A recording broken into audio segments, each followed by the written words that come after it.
계엄을 선포합니다. 가결적으로 선포합니다.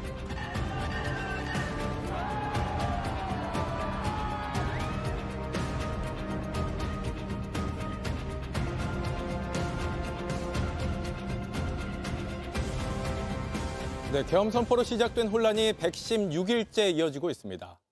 여기에 헌법재판소까지 결론을 미루면서 정치는 할 일을 못하고 경제는 비명을 지르고 있습니다. 그래서 더 미뤄서는 안 된다는 목소리가 갈수록 커지고 있습니다.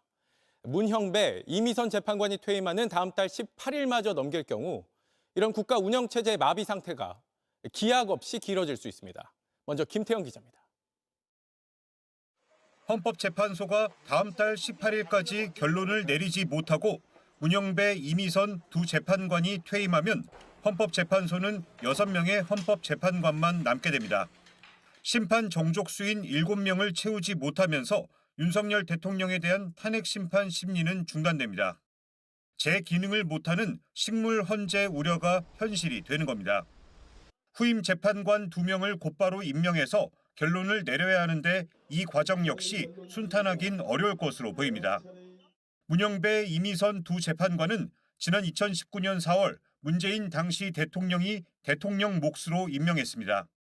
윤 대통령이 직무가 정지됐기 때문에 한덕수 권한대행이 후임 재판관 2명을 임명할 수 있습니다. 하지만 국회 몫의 마은혁 후보자는 임명하지 않고 버텨오다가 이른바 진보 성향으로 분류되는 재판관 2명이 퇴임한 이후에야 임명권을 행사할 경우 야권의 반발이 예상됩니다. 마 후보자까지 임명해 구인 체제가 되더라도 반발은 생길 수 있습니다.